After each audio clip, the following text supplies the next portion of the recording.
Welcome to my channel, Jesus Marvel Ministries, Bible Study. దయచేసి ఈ యొక్క దినభాగముగా యెషయా గ్రంథము 37వ అధ్యాయంలో ఈ భాగాన్ని మనం చూస్తూ వచ్చినప్పుడు, ప్రియమైన వారలారా, హిజ్కియా విని తన బట్టలు చింపుకొని గోనె పట్ట కట్టుకొని యెహోవా మందిరమునకు పోయి. ఆ దినములలో ఎవరైనా తమకి ఏదైనా కష్టం వచ్చినప్పుడు బట్టలు చింపుకోవటం, గోనె పట్ట కట్టుకోవటం అనేది సహజ సిద్ధంగా పాత నిబంధనలో చాలా సందర్భాల్లో మనం వింటూ ఉంటాం. హిజ్కియా జీవితంలో భయానకమైనటువంటి పరిస్థితి ఏంటంటే, అషూరు రాజు అనేటువంటి ఆ యొక్క రాజుగారు ప్రజలకు చెప్తా వచ్చిన విధానం ఎట్లుందంటే, శక్తి చాలదు, మీ దేవుని వల్ల కాదు, మీ వల్ల కూడా కాదు, హిజ్కియా వల్ల కూడా కాదు, యుద్ధంలో ఖచ్చితంగా మీరు గెలవలేరు అనే విధంగా వారిలో ఒక రకమైనటువంటి అపనమ్మకాన్ని కలగజేస్తూ వచ్చాడని మనం చూస్తూ వచ్చాం. గత 36వ అధ్యాయంలో మనం చూస్తూ వచ్చాం.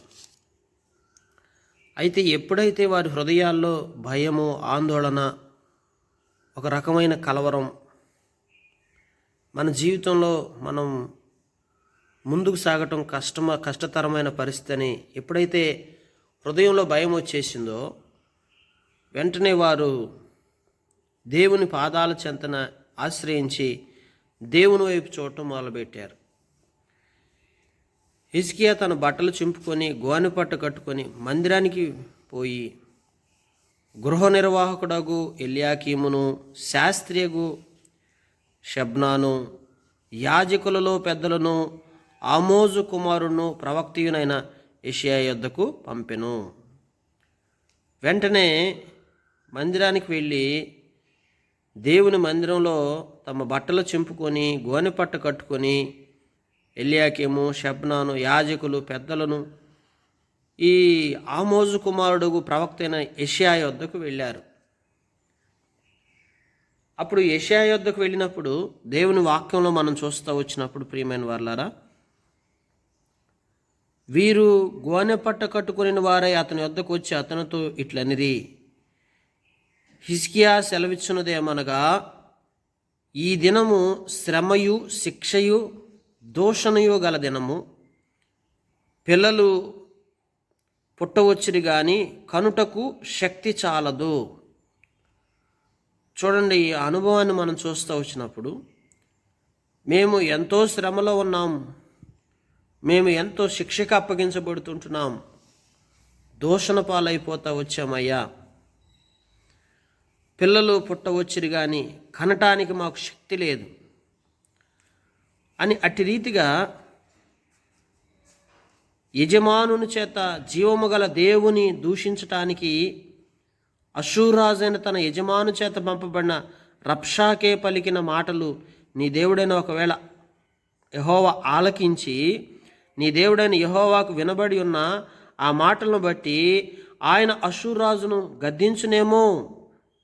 కాబట్టి నిలిచిన శేషము కొరకు నీవు హెచ్చుగా ప్రార్థన చేయము.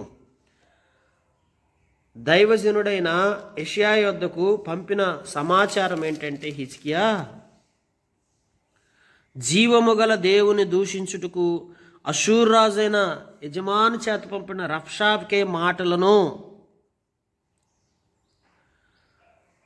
ఒకవేళ దేవుడైన యెహోవా అషూరు రాజును గద్దించునేమో, దాని గురించి ప్రార్థన చేయమన్నాడు. ఈ రోజున మనందరి జీవితాల్లో మనకి ఎన్నో రీతులుగా పరిస్థితులు తారుమారైపోయి మనలో ఒక రకమైన అపనమ్మకము, అవిశ్వాసము మొదలైనప్పుడు మనుషుల మాటలను బట్టి, రాజుల మాటలను బట్టి మన జీవితంలో కలిగేటువంటి ఆ యొక్క అవిశ్వాసం మనలోకి వచ్చినప్పుడు మనం ఎవరిని ఆశ్రయించాలి? దేవుని యొక్క మందిరమునకు వెళ్ళాలి. రెండవదిగా దేవుని యొక్క సేవకులను మనం ఆశ్రయించాలి. దేవుని యొక్క ప్రవక్తలను మనం ఆశ్రయించాలి. మన జీవితంలో మన కష్టతరమైన పరిస్థితులు ఏర్పడినప్పుడు అదే చెయ్యాలి. హిజ్కియా రాజుగా మరి అదే చేస్తూ వచ్చాడు. అయితే ఇక్కడ ఏమంటున్నాడంటే, ఒకవేళ దేవుడు ఎవరైతే దేవుని నామాన్ని దూషించి అవమానకరంగా మాట్లాడుతూ వచ్చారో, అతను ఒక రాజు అయి ఉండి అలాంటి స్థితిలో మరి దూషణగా మాట్లాడుతూ వచ్చాడో, అట్టి వాని చేతిలో నుంచి దేవుని వాక్యంలో మనం చూస్తుంటున్నప్పుడు ఒకవేళ ఆలకించి, దేవుడు మన ప్రార్థనలు ఆలకించి, ఇప్పుడు హిజ్కియా మాటల్లో చూడండి, ఒకవేళ ఆలకించి అంటున్నాడు. ఒకవేళ ఆలకించేది ఏందండి? దేవుడు తప్పక ఆలకిస్తాడు. అయితే ప్రార్థించేటప్పుడు ఒకవేళ ఆలకించి దేవుడు ఒకవేళ వారిని గద్దించి కాపాడితే శేషమన్నా మిగులుతుందేమో అని ప్రార్థన చేయమని చెప్పి పంపించాడు. దేవుని వాక్యంలో మనం చూడొచ్చు. దేవుని బిడ్డలారా, ఎప్పుడు కూడా మనకి ఈ సందేహాన్ని ఎప్పుడు రానియకండి. మన జీవితాల్లో దేవునికి ప్రార్థన చేసేటప్పుడు ఒకవేళ దేవుడు ఆలకించి మనకు సహాయపడతాడేమో ప్రార్థన చేయండి అని చెప్పటం కాదు. ఎప్పుడు ఎలా చేయాలి ప్రార్థన? దేవుని వాక్యంలో మనం చూస్తూ వచ్చినప్పుడు ఆయన మన ప్రార్థనలకు చెవియొగ్గే దేవుడు. తట్టుడి మీకు తీయబడునని రాయబడతా వచ్చింది. కనుక దేవుడు తప్పకుండా నువ్వు ఆయన తలుపు తట్టి ఆయన సన్నిధికి వచ్చి ఆయన సన్నిధిలో మోకరించి ఆయన నీ మనవి ఆలకిస్తాడనే ఆ పరిపూర్ణమైన విశ్వాసము కలిగి దేవుని సన్నిధిలో హృదయపూర్వకంగా నువ్వు దేవుడిని అడిగినట్లయితే తప్పక దేవుడు నీకు సహాయం చేస్తూ వస్తాడు. రాజైన హిజ్కియా సేవకులు యెషయా యొద్దకు రాగా యెషయా వారితో ఇట్లనెను, మీ యజమానునికి ఈ మాట తెలియజేయుడి. యెహోవా సెలవిచ్చినదేమనగా, అష్షూరు రాజు సేవకులు నన్ను దూషింపగా నీవు వినిన మాటలకు భయపడవద్దు. మొట్టమొదట ప్రవక్త చెప్పిన మాట ఏంటంటే, అష్షూరు రాజు నన్ను దూషణగా మాట్లాడినటువంటి ఆ మాటల గురించి నువ్వు అసలు భయపడొద్దు. మొట్టమొదట ఈ దినాల్లో మనుషు రీతిగా మాట్లాడే మాటలకు మన హృదయంలో ఒక రకమైన భయం వచ్చేస్తుంది. ఎందుకంటే మనం మనుషులకు భయపడుతుంటున్నాం. మనుషులు మనం ఏం చేయగలరు?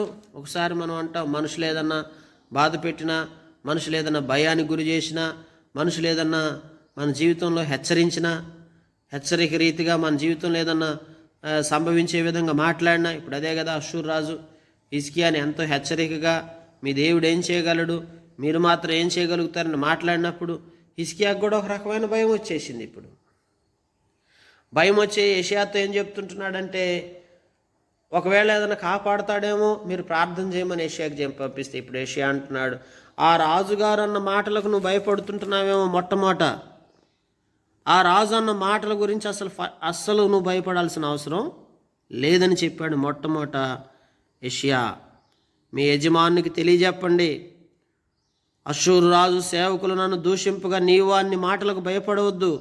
అతనిలో ఒక ఆత్మ నేను పుట్టింతును, వదంతి విని తన దేశమునకు వెళ్ళిపోవును, అతని దేశమందు ఖడ్గము చేత అతని కోలజేయుదును. దేవుని మాట చూసారా?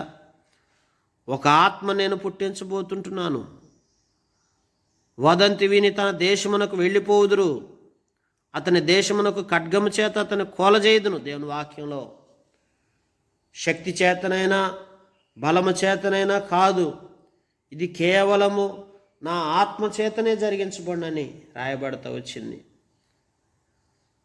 జెరుబ్బాబేలు, దేవుని ఆత్మను ఎదిరించుటకు నువ్వు ఎంత మాత్రపాడు చదును చేయబడతావని రాయబడతా వచ్చింది.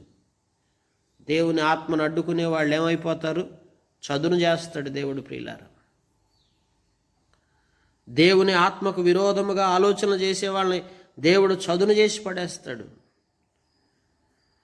కనుక మనుష్య రీతిగా మాట్లాడే మాటలకు ఒక్కోసారి మనం భయపడతాం. ఎట్టి రీతిగా మానవ బలాన్ని బట్టి మనుషు రీతిగా చేసే మాటలకు మనం ఎప్పుడు భయపడకూడదు. ప్రియమైన వారలారా, దేవుని పాదాల చెంతకొచ్చి దేవుని సన్నిధ ఆత్మీయంగా మనం నడుచుకునేవారు ఉండాలి. అందుకే హిజ్కియాకి చెప్తూ వచ్చాడు, ఎందుకు భయపడుతుంటున్నావు? భయపడొద్దు. అవసరమైతే ఒక ఆత్మను పుట్టిస్తాను, ఒక వదంతి వస్తుంది వాళ్ళ దేశంలో, ఆ దేశమునకు ఖడ్గము చేత అతను నేను కోల్ చేస్తానని చెప్తూ వచ్చాడు. దేవుని వాక్యంలో మనం చూస్తుంటున్నామండి. అష్షూరు రాజు లాకీషు పట్టణం విడిచి వెళ్ళి లిబ్నా మీద యుద్ధము చేయుచుండగా రబ్షాకే పోయి అతన్ని కలుసుకునెను. లాకీషు పట్టణం మీదకి వెళ్ళాడు, లిబ్నా మీద యుద్ధం చేస్తూ ఉంటున్నాడు. అయితే రబ్షాకే పోయి అతన్ని కలుసుకున్నాడు. అంతటా కూషు రాజైన తిర్హాక తన మీద యుద్ధము చేయుటకు వచ్చినని అష్షూరాజునకు వినబడినప్పుడు అతడు హిజ్కియా యొద్దకు దూతలను పంపి నీలాగూ ఆజ్ఞ ఇచ్చెను. దేవుని వాక్యంలో మనం చూస్తుంటే పరిశుద్ధ గ్రంథంలో చూడండి, లాకీషు పట్టణానికి వెళ్ళి లెబ్నా మీద యుద్ధం చేస్తుంటున్నప్పుడు కూషురాజు అయినటువంటి తిర్లాక కూడా తన మీద యుద్ధం చేయడానికి వచ్చున్నాడు. అప్పుడు హిజ్కియా యొద్దకు దూతలను పంపించాడు అష్షూరు రాజు. యోధా రాజుకు హిజ్కియాతో ఇలాగు చెప్పుడి, యెరూషలేము అష్షూరు రాజు చేతికి అప్పగింపబడినదని చెప్పి నువ్వు నమ్ముకుని ఉన్న నీ దేవుని చేత మోసపోకుము. దేవుని వాక్యంలో చూడండి, మరలా ఈ అష్షూరు రాజు అక్కడ యుద్ధంలో ఉండి కూడా హిజ్కియా యొద్దకి దూతలను పంపించి ఒక ఆజ్ఞను సెలవిస్తూ వచ్చాడు. ఏంటి ఆజ్ఞను చూసినప్పుడు, ప్రియులారా, యెరూషలేము అష్షూరు రాజుకి చేతికి అప్పగించబడిందని చెప్పి నీవు నమ్ముకొని ఉన్న నీ దేవుని చేత మోసపోకుము. ఎంత బలహీనమైన మాట చూడండి. ఈ రోజున మనందరి జీవితాల్లో మనం నమ్ముకున్న దేవుని చేత మనం మోసపోతామండి. మన దేవుడేమన్నా మోసపరిచే దేవుడా? మన దేవుడేమన్నా మనం మాట ఇచ్చి నెరవేర్చకుండా ఉండే దేవుడా? మన దేవుడు ఎంత నమ్మదగిన దేవుడో మనకు తెలియదా? ఈ రోజున కొంతమంది మాటలు ఎట్లా ఉంటాయంటే, మన నమ్మకాన్ని పోగొట్టడానికి, మన హృదయంలో ఉన్న విశ్వాసాన్ని దేవుడి మించి చెదరగొట్టడానికి కొంతమంది మాటలతోనే మన విశ్వాసాన్ని పూర్తిగా చెదరగొట్టేసేస్తారు. అందుకే మోసపోమాకండి. దేవుడు నమ్మదగిన దేవుడు అండి. నీవు నమ్ముకున్న దేవుని చేత నువ్వు మోసపోవద్దు అంటున్నప్పుడు దేవుని వాక్యంలో అష్షూరు రాజులు సకల దేశంలో బొత్తిగా నశింపజేసిన సంగతి నీకు వినబడింది కదా, నీవు మాత్రం తప్పించుకుంటావా? నువ్వు దేవుని చేత ఎందుకు మోసపోతుంటున్నావు? నా పితరులు నిర్మూలన చేసిన గోజాను వారు కానీ, హారాను వారు కానీ, రెజబూలు వారు కానీ, తెలస్సూరులో నుండి ఎదోమీలు కానీ తమ దేవతల సహాయం వలన తప్పించుకొనిరా. వాళ్ళందరూ చాలామంది మా పితరులు చూసినప్పుడు వీరందరూ కూడా తప్పించుకున్నారా? ఎవరి చేతులైనా? వాళ్ళు ఎక్కడ తప్పించుకోలేదు. వారి దేవతలు వాళ్ళని కాపాడారా? హామాతు రాజు ఏమైను, అర్పాదు రాజును, షెఫర్యాము, హేనా, ఇవ్వా అను పట్టణముల రాజులు ఏమైరి అని వ్రాసిరి. చూడండి, వాళ్ళందరూ ఏమయ్యారు? వారి దేవతలు ఏమయ్యారు? వారిని కాపాడగలిగారా? కనుక నువ్వు కూడా దేవుని చేత మోసపోవద్దు. నువ్వు దేవుణ్ణి నమ్ముకొని మోసపోతుంటున్నావని చూడండి అష్షూరు రాజు కబురు పంపించాడు. ఒకవైపు ఏమో దైవజనుడైన యెషయానేమో నువ్వు భయపడు మాకు, అతనిలో ఒక ఆత్మ పుట్టించి నేను ఎట్లా చేయాలో వారిని అట్లా చేస్తానని ఒకవైపున దైవజనుడు చెప్తే, మరొక వైపునేమో మరి అష్షూరు రాజు చెప్తుంటున్నాడు. నీ జీవితంలో రెండు విషయాలు ఎప్పుడు గుర్తుపెట్టుకోండి. ఒకవైపు దేవుడు ఆత్మచేత దేవుడు నీతో మాట్లాడుతూ ఉంటాడు, నువ్వు భయపడు మాకు, నీకు అన్ని విధాలుగా నేను నీకు సహాయం చేస్తాను, నిన్ను ఆత్మీయంగా ఆత్మచేత బలపరుస్తానని దేవుడు నీతో ఎన్నో మార్లు మాట్లాడి ఉంటాడు. కానీ రెండో వైపు సాతాను సంబంధమైన వ్యక్తుల ద్వారా, అంటే ఇప్పుడు సాతాను ఎట్లా పనిచేస్తుంది? వ్యక్తుల్లోంచే పనిచేస్తుంది. నీ వల్ల కాదు, నీ శక్తి సరిపోదు, నీవు ఏ కార్యాల్లో కూడా ఆశీర్వాదకరంగా చేయబడవు అని చెప్పి, నేను నీకు సహాయం చేస్తాను, నువ్వు నా వైపు రమ్ము అని చెప్పి ఆహ్వానించేవాడే సాతానండి, దురాత్మ. కనుక మనం గుర్తుపట్టాలి దేవుని బిడ్డలారా. ఇప్పుడు చూడండి, హిజ్కియా జీవితంలో ఒకవైపునేమో యెషయా చేత భరోసా, దైవజనుడి చేత భయపడొద్దనే భరోసా కనపడుతుంది.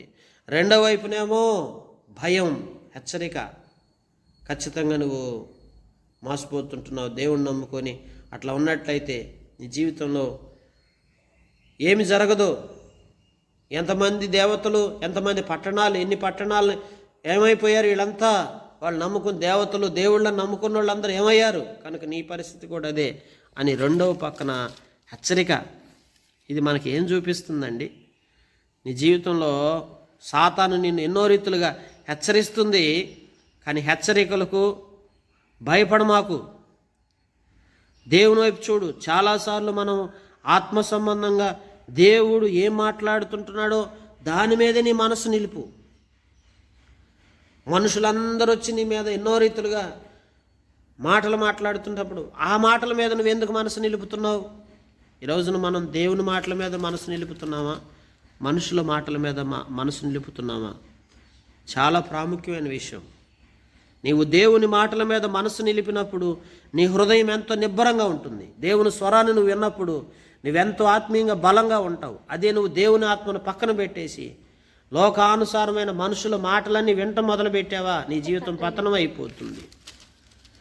ప్రియమైన వారలారా, అందుకే దేవుని బిడ్డలు ఎప్పుడు కూడా తమ జీవితాన్ని పతనం చేసుకోకూడదండి.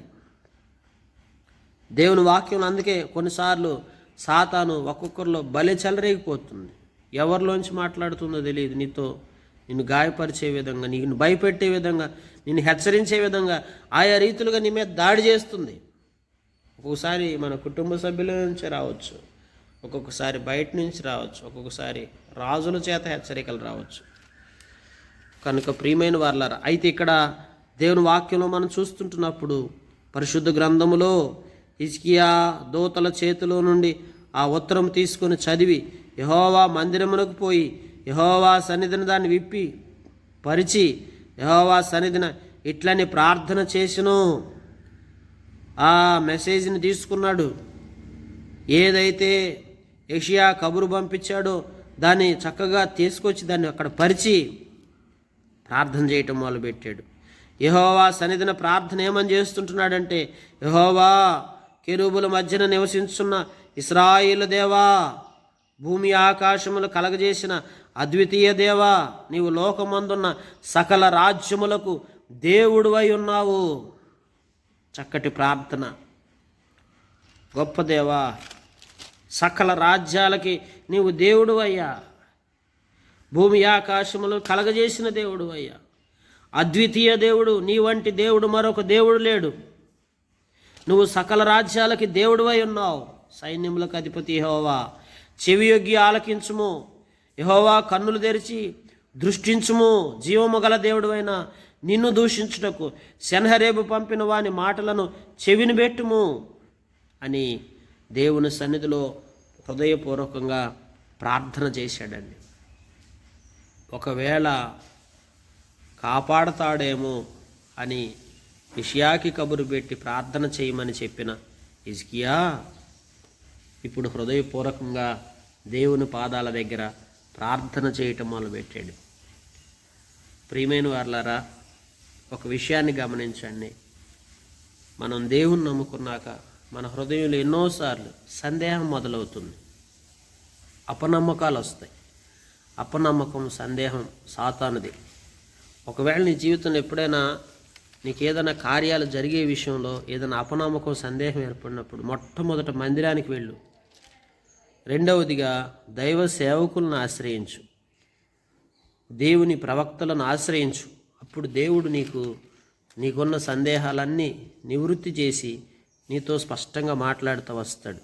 అప్పుడు నీలో ధైర్యం వస్తుంది. అప్పుడు ఇంటికి వెళ్ళి చక్కగా ప్రార్థన చేసుకొని దేవుని మీద ఆధారపడగలుగుతామండి. అందుకే దేవుని వాక్యంలో యెహోవా అషూరు రాజులు ఆ జనములను, వారి దేశములను పాడు చేసి వారి దేవతలు అగ్నిలో వేసినది నిజమే. ఆ రాజ్యముల దేవతలు నిజమైన దేవుడు కాక మనుషుల చేత చేయబడిన కర్రల రాళ్ళు కానీ దేవతలు కావు. కనుక వారు వారిని నిర్మూలన చేసిరి. కనుక ఇక్కడ లేఖనాల్లో చూస్తుంటున్నప్పుడు నేను అనేక మంది రాజ్యాలను నేను గెలుస్తూ వస్తుంటున్నానని చెప్పుకుంటూ వస్తుంటున్నాడు కదా అషూరు రాజు. ఆ దేవతలు ఎలాంటివంటే వాక్య ప్రకారం చూస్తుంటున్నప్పుడు ఆ దేవతలను అగ్నిలో వేసినది నిజమే. ఆ రాజ్యములు దేవతలు నిజమైన దేవుడుగాక మనుషుల చేత చేయబడిన కర్రలు రాళ్ళు కానీ దేవతలు కావు. మనుషుల చేత చేయబడినవి అవి కర్రలు రాళ్ళు, కర్రతోనూ రాతితోనూ చేయబడినవి కనుక వారు వారిని నిర్మూలన చేసిరి. యెహోవా, లోకమందున్న నీవే నిజముగా నీవే అద్వితీయ దేవుడని యెహోవాని సమస్త జనములు తెలుసుకున్నట్లు అతని చేతిలో నుండి మమ్మల్ని రక్షించుము. ఇది హిజ్కియా యొక్క ప్రార్థన. ఈ రోజున అన్యజనుల దేవతలు వారిని కాపాడలేకపోయారని, అన్యజనుల జీవితాల్లో జరుగుతున్న పరిస్థితులను బట్టి కలవరపడొద్దు. ఎందుకంటే మనం నమ్ముకొనిన దేవుడు అన్యజనుల దేవతల వంటి దేవుడు కాదు. మన దేవుడు సర్వశక్తి గల దేవుడు. అందుకే బైబిల్లో మనం చూస్తుంటున్నప్పుడు అద్వితీయ దేవుడైన యెహోవా వాని సమస్త జనులు తెలుసుకున్నట్లు అతని చేతిలో నుండి మమ్మల్ని రక్షించుము. కనుక చక్కటి ప్రార్థన చేస్తూ వచ్చాడు ప్రియులారా. మొదట సందేహాస్పదంగా ఉన్నటువంటి హిజ్కియా ఆ తర్వాత విశ్వాసంలో దృఢపరచబడతా వచ్చాడు. ఎలా దృఢపరచబడతా వచ్చాడు? ఈరోజు నీ జీవితంలో కూడా కొన్నిసార్లు నీవు సందేహపడి ఉండొచ్చు, కానీ దేవుని మందిరానికి నువ్వు వెళ్ళి దైవ సేవకులు నువ్వు ఆశ్రయించి ఎప్పుడైతే వాక్యానుసారంగా నీ పట్ల దేవుని ప్రణాళిక ఏమైందో నువ్వు తెలుసుకొనగలిగినప్పుడు నువ్వు ధైర్యంగా ప్రార్థన చేయగలుగుతా వస్తావు. అటు రీతిగా నువ్వు ధైర్యంగా ప్రార్థించినప్పుడు తప్పక నీకు జవాబు దేవుడిస్తా వస్తాడండి. కనుక ఈ ఉదయకాల సంబంధించి అనుభవం మనందరం కలిగి ఉండి లోకంలో మనుషుల మాటలకు భయపడకుండా దేవుని చిత్తాన్ని తెలుసుకొని దేవుని సన్నిధిలో హృదయపూర్వకంగా ప్రార్థించి దేవుని యొద్ద నుండి జవాబు పొందుకొని ఆశీర్వాదకరంగా చేయబడలాగా దేవుడి మాటలు దీవించి మన గ్రహింపులో తీసుకొచ్చి మనకు సహాయం చేసి మనల్ని బలపరచునుగాక.